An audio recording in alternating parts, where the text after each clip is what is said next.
Sekeres and Price, a special post-game edition. Round 2, Game 2.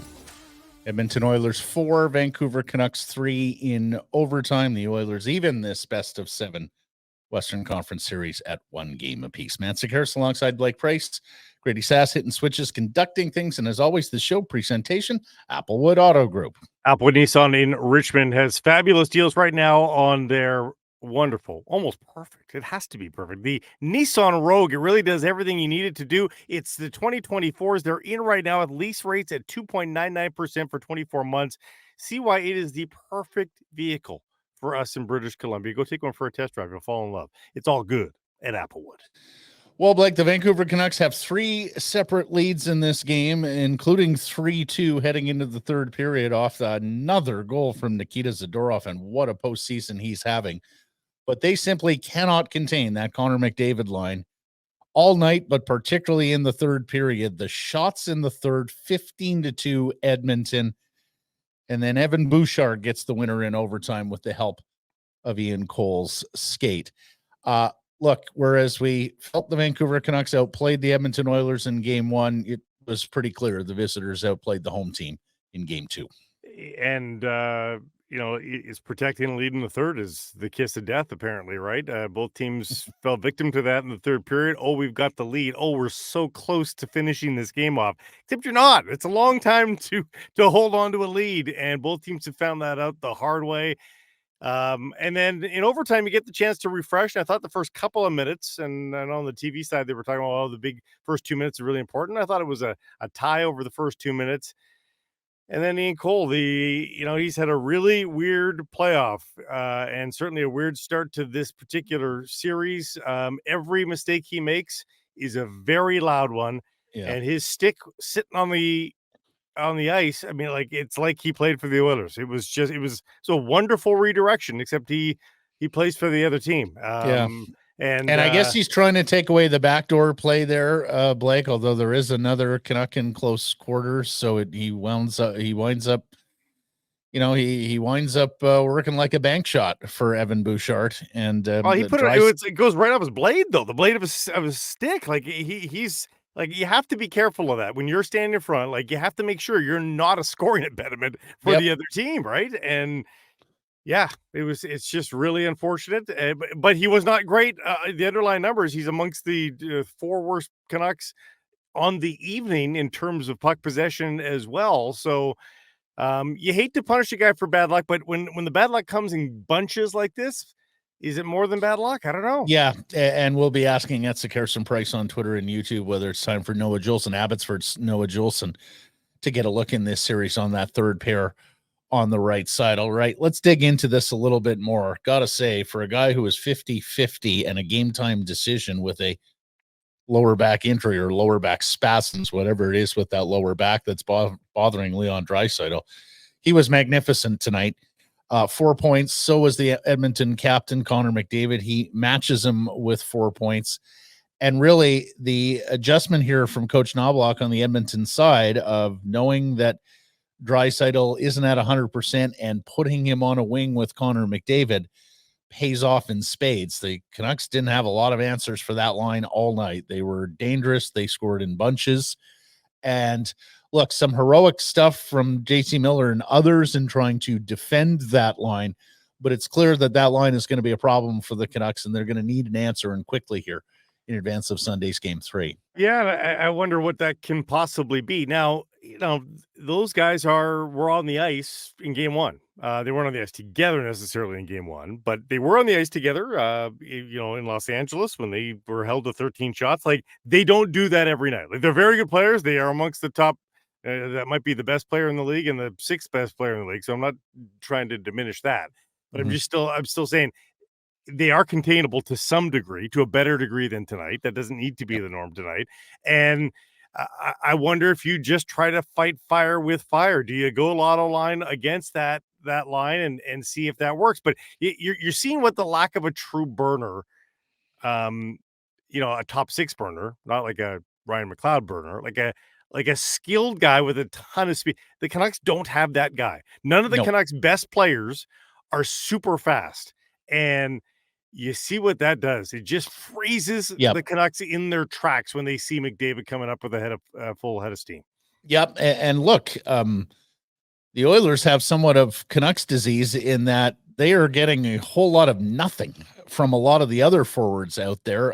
Many thought Evander Kane, Vancouver's Evander Kane, would be an X factor for the Oilers in this series. His most notable play all game is the kick to the leg and hard body check, which frankly should have been a penalty against Quinn Hughes. So the depth and support scoring for the Oilers is not there, much like the depth and support scoring is not there for the Vancouver Canucks, unless you consider Nikita Zadorov a depth scorer. And well, the defenseman scoring has been unbelievable, right? Yeah, so he's another 2-point night for Zadorov. Besser gets a goal. Patterson finally heard from with a goal in this postseason.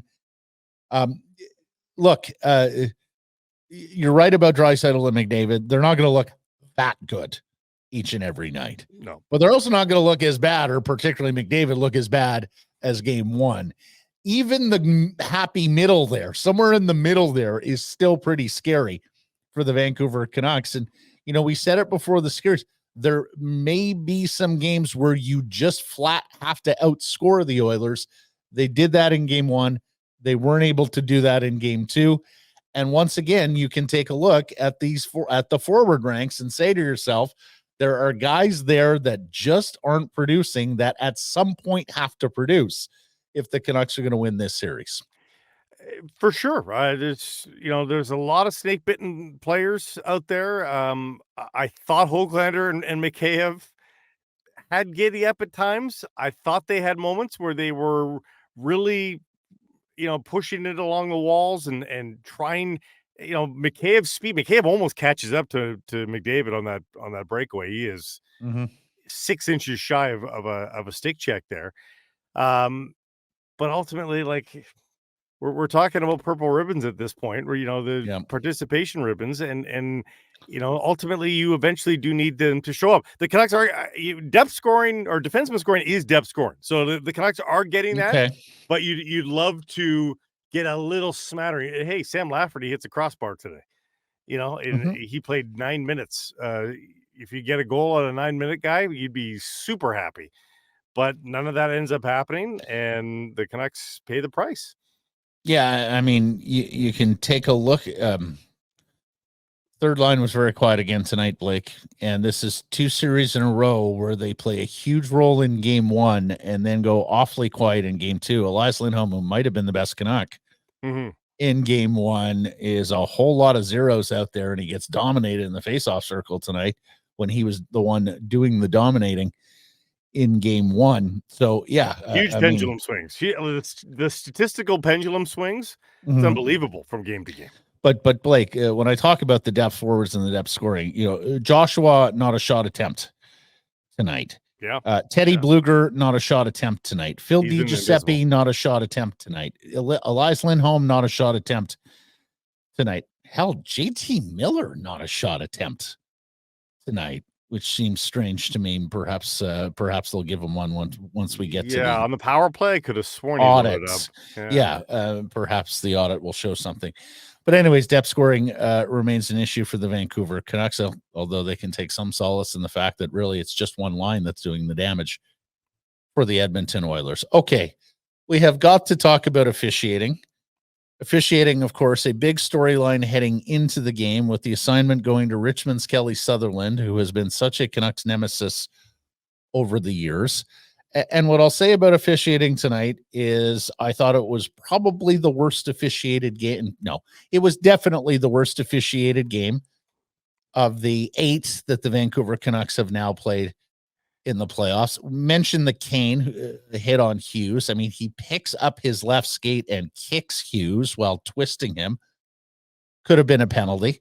Needless to say, the McDavid high stick to Quinn Hughes that draws blood should be a penalty, and should be a 4-minute penalty because it draws blood. And the best player on the ice too. The 2 captains, and that's also a play that the linesman can go and edify the official and say, no, I saw the stick hit him in the face. We got to take a look at this, or we got to assess a penalty. So 4 different sets of 8 eyes missed that call. That said, Blake, I think they missed some calls the other way as well. There was too many men penalty that Craig Simpson and Kevin Bieksa both flagged on the Canucks. That although I disagree with it. I disagree with that one. Okay. I like, and Ron McLean was trying to walk them back. The official and Ron McLean, the Alberta guy, trying to walk them back on that. Well, of course, the official, Blake, he'll have you. Yeah. So and I hesitate to agree with Ron on a lot of things, but I agree. I mean, it is a 1 second too many men. There's 6 guys on the ice for 1 second. The guy's at the bench jumping on, and the guy that he came on for is Zadorov, who he's got nobody around him. He's in acres of space. He's inconsequential to the play. So I'll disagree with that one. Yeah. Miller knocking Ekholm's stick into the crowd away from the play. That one. Yeah. There's one more too. I think. There was another one that's slipping my mind right now, but nevertheless, it was not a well officiated game. The big one is the most consequential one. The most consequential one is McDavid on. Of course. There's a double minor. Yeah, and there's evidence. Like the other one is just like he did this, and there's subjectivity. There's evidence. We know it happened. There's 4 eyes that are allowed, or 8 eyes that are allowed to contribute to the call, and it's the best player on the ice that committed the foul. You take Connor McDavid up for upwards of 4 minutes. Like, the game is different if that call is made. No question about it. Even if they don't score, McDavid's not scoring on you for 4 minutes. Yeah. No, and I thought it was quite interesting that Craig Simpson and Chris Cuthbert kept pointing out how animated the discussions were. Their word, not mine, between Kelly Sutherland and some of the participants, including Elias Lindholm, Nikita Zadorov, and of course the captains, Connor McDavid and Quinn Hughes. I mean, he seemed rattled. That scrum by the sideboards, I'm still having trouble with that one.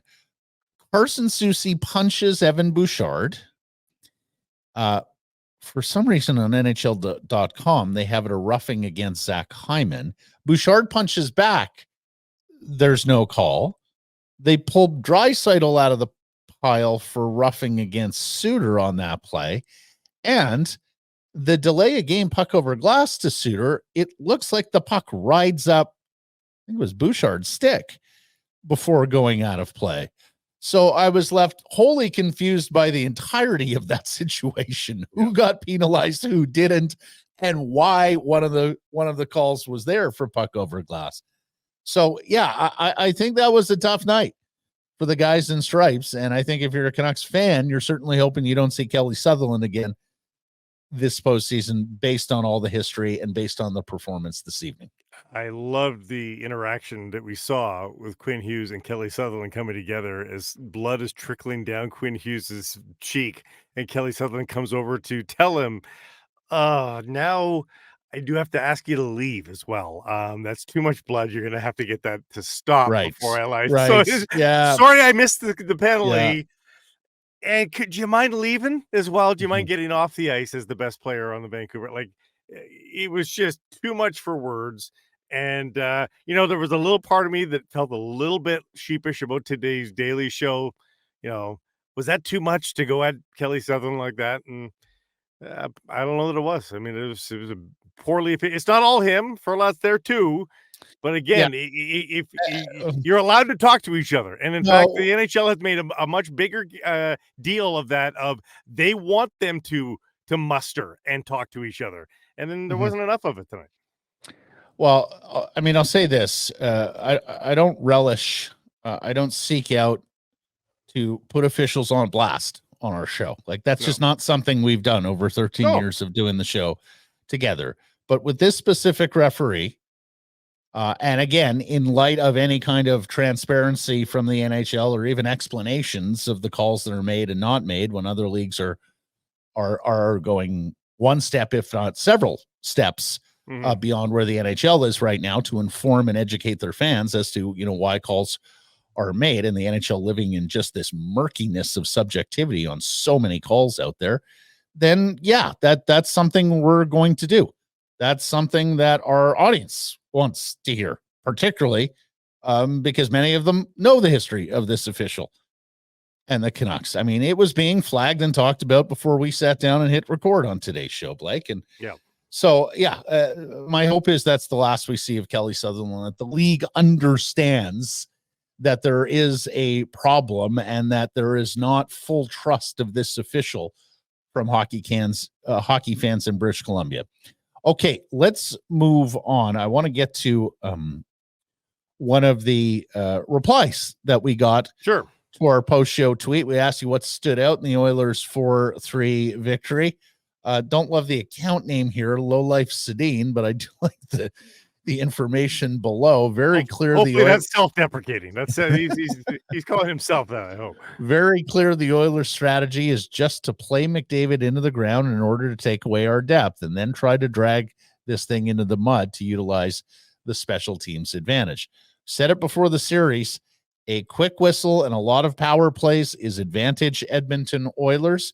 You take a look what happened tonight, Blake. Of course, only the one power play opportunity for the Oilers in the first game, a blatant too many men that had to be called in the first 40 seconds of the game. They get 3 opportunities here tonight. They score on one of them. And yeah, the Oilers rode Connor McDavid, Leon Draisaitl, and that big line tonight. McDavid plays 28 minutes, 12 seconds, Blake. I mean, I realize there's some overtime, but that's an ice time total that you typically see for a defenseman, not a forward. Matt, the top place 27:05. I mean, those the are top Canuck forward is JT Miller at 22:12. 6 minutes less. Right. It's a full period of hockey. It's a period of hockey more for Connor McDavid.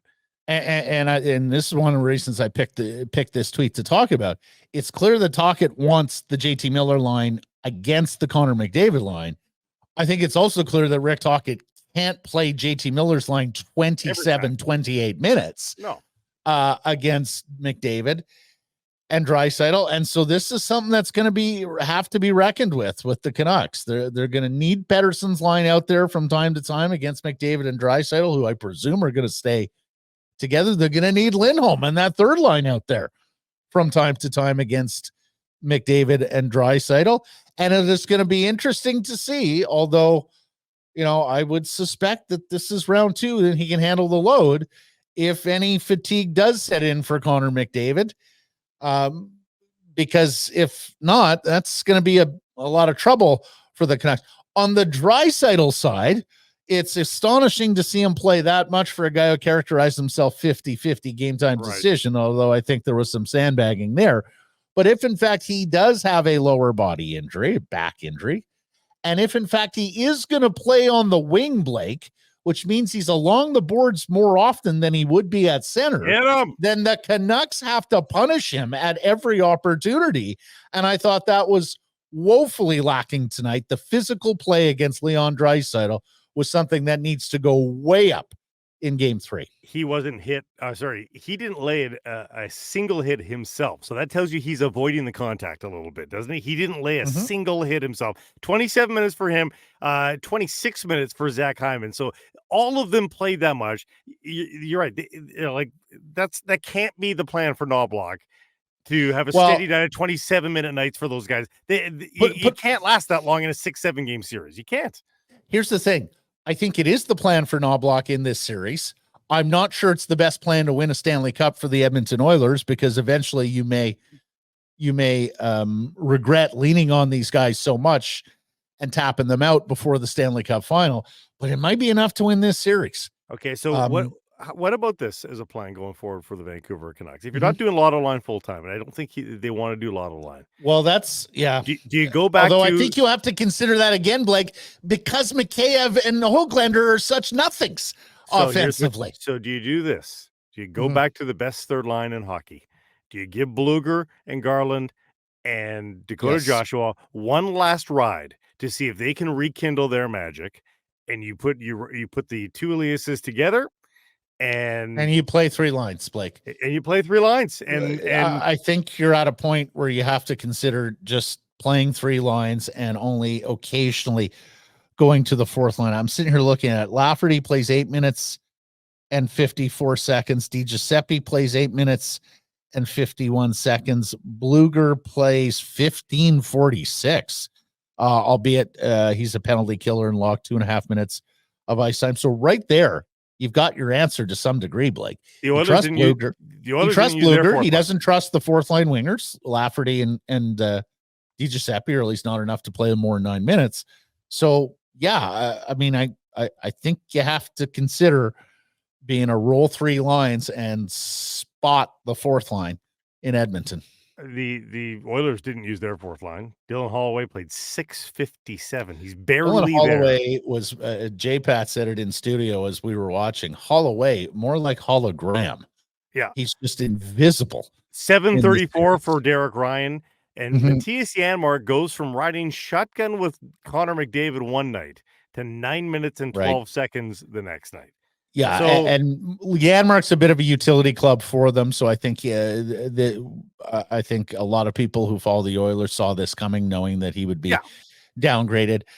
Speaking of Derek Ryan, by the way, he spears Höglander in the balls, and somehow Höglander also goes with him for a 2-minute sort of mild cross check while finishing his shift. That was another one on the officials' ledger that I found curious, but.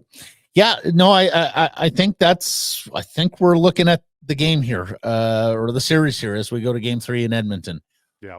What's your answer for the McDavid line, particularly if Draisaitl is on the wing? And I think part of that answer has to be you punish Leon each and every time he touches the puck. And then secondly, do you have to reunite Lotto line given what isn't going on either of Elias Pettersson's flanks, and commit to playing 9 forwards with the occasional shift for the fourth line, and just see if that works for you. Because look, if you lose both games in Edmonton, you have a mighty uphill battle. I can't see the Canucks winning 3 games in a row against this team, 1 in Edmonton if they fall behind 3-1. So you need that split. And that means you ain't got time to bleed, and you got to put everything into game 3 to try and get that one. That's right. You don't want to leave it to game 4. I think if you could sign on the line right now for a split, I think you do it. I think you do it. But you don't want to leave it to game 4. So throw everything at the wall for game number 3. And I think it's time for a lineup juggle. On the plus side here, a couple of plus sides. Artur Shilovs is better. I'm just gonna say Shilovs tracked the puck better, looked calmer, rebounds were better. I mean, it's another game where he gives up 4 goals, but I don't think the traditional stats are telling the story in this series, or at least not tonight for Shilovs. No, I mean, the 4th goal you can't fault him on. Connor McDavid on a blazing breakaway, certainly not going to fault him on that one. No, a power play goal, hard to fault him on a power play that's 50%. I mean, it's really tough to find fault in what Artur Shilovs faced. And he was under siege for 25 minutes. Yeah. Here, so it made some very good, very tidy saves in this game. If anything, I think he further cemented himself as the starter and has to worry even less about Casey DeSmith than prior to the game. And if the Canucks win this game, we are talking about a brass statue of Nikita Zadorov. So we're a universe next to this post game pod here is all about Nikita Zadorov, but alas, he'll have to wait. I had Pius Suter to score tonight. Partner thought he would get some opportunities with Besser and Miller going. They played defense most of the night more than offense, so he's kept off the score sheet. But you finally, after many attempts, Elias Pettersson to score, hit on your Bet365 bet of the day. Congratulations, partner. Thank you so much. That's a power play goal. Again, reunite him with Elias, or not reunite him, join him with Elias Lindholm. And you wonder if maybe he can pull off something like that at 5-on-5 and get going. So we'll see. Yeah, early line for game 3 here. The Canucks are plus 165 underdogs. That's a pretty sizable underdog with an over-under of 6.5 goals for game 3 in Edmonton. I take the under on that one. Bet365, proud partner of Sekeres and Price. Open an account with Bet365 today. Bet on a huge range of markets. So whatever the sport, whatever the moment, it's never ordinary. At Bet365, use code VANBONUS, altogether, all one word, when opening that account. Of course, Jeff Patterson and Irfan Gaffar have your extended live post-game show after every game. Catch them on YouTube, Facebook, Instagram, and Twitter. We'll be joining you again after Sunday's Game 3 in Edmonton. Thanks for joining, everybody.